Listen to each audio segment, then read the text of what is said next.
looking at African American experience. This week we're looking at the African American experience. What was the African American experience around this period at the turn of the century? And as a baseline, we'll look at Jim Crow laws. What were Jim Crow laws? Well, Jim Crow laws were essentially a series of legal restrictions on African Americans. Theoretically, African Americans were given full freedom after the Civil War. However, Jim Crow laws passed, particularly in the southern states, restricted that freedom significantly and essentially made them second-class citizens. And in addition, the general theme or the general mood of the country at that time is one of white supremacy. This was a very popular and common idea that whites were superior to African Americans, that white or Western culture or white culture would have been superior to African Americans, essentially a racist ideology that was very common. Not universal, but common. Now, how did African Americans respond to this? So it's very easy to point to the negative and say that there was a series of lynch law, there were significant restrictions on African Americans, and African Americans did not truly obtain true freedom and did not truly establish strong civil rights pressure until the famous civil rights era of the 60s. But this is inaccurate. So it's important for us to take a closer look at the agency, the action, and the activity of African Americans during this period. And when you do that, we'll see that African Americans were particularly well organized and particularly successful in taking a stand against Jim Crow laws and against white supremacy in general. And you can do that by looking at some prominent figures. There are no more prominent figures in African American history in this period than two men, W.E.B. Du Bois and Booker T. Washington. W.E.B. Du Bois and Booker T. Washington. And they had different approaches. Perhaps is too much of a difference made between them, but they had different approaches to how African Americans should respond.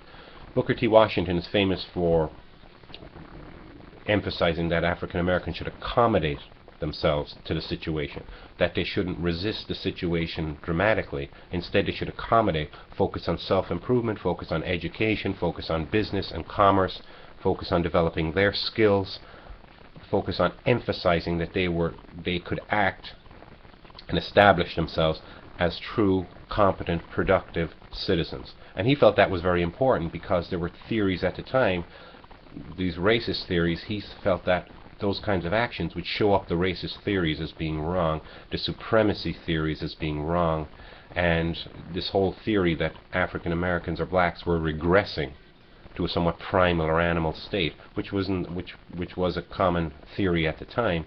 He would prove that wrong by action, by example. And he made a lot of steps to put that in place through the Tuskegee Institute, through his writings, through his support for educational and other organizations that benefited African Americans. So a remarkable man, Booker T. Washington. Now, later on, around 1910 up to about 1940, a prominent African American was W.E.B. Du Bois. W.E.B. Du Bois was a northern intellectual, whereas Booker T. Washington wrote Up from Slavery. He had been a former slave.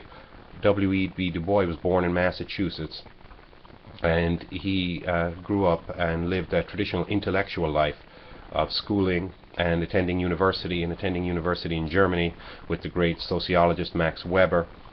And he was prominent in his writings, and he took a more, what we would see as a more civil rights approach. African Americans were entitled to freedom. African Americans should not accommodate themselves to Jim Crow. They should resist Jim Crow. So a difference of opinion from Booker T. Washington. And so those are the two perspectives from two of the most prominent African American leaders at the time. And W.E.B. Du Bois founded a newspaper called The Crisis. Again, the title of the paper, The Crisis, really shows his belief in agitation, in action, in resistance, and in pushing back and pushing for African American civil rights, as opposed to the more accommodationist Booker T. Washington approach, where African Americans should build up their social capital and improve themselves and improve their community. Now, there are other prominent African Americans at the time, and two more I want to mention real quick are William Monroe Trotter. And there's a remarkable video clip where an author who wrote a book about William Monroe Trotter and President Woodrow Wilson acts out this scene where William Monroe Trotter visited Woodrow Wilson. When Woodrow Wilson became president in 1912, he essentially implemented Jim Crow at the federal level. a lot of Southern Democrats were elected with Woodrow Wilson, and he caved in to their position that the federal government should also implement Jim Crow, should also be segregationist. So a lot of civil service jobs in Washington that African Americans held were lost. And so people like William Monroe Trotter, who was a Boston activist and publisher, went to see Woodrow Wilson and had this fiery argument with Woodrow Wilson in the Oval Office. And in that one scene you see African Americans had agency, they had power, they had something to say about the condition they were in. They were constantly and forcefully, directly and intellectually pushing back against Jim Crow. And it's an important point. It's very easy to say the experience was negative for African Americans, but we have to be careful to give them credit, this constituency credit, for the gains they made and the resistance they put forth and the intellectual arguments they made against Jim Crow. And one more example of that is Itobe Wells. Now this is a time where women had not attained full equality. Women did not have the vote during this period, and yet here we have Itobe Wells and other women such as Elizabeth Carter Brooks, who was a prominent woman in New Bedford, Massachusetts, who rose through the ranks of African American organizations like the NAACP, which was founded at the time.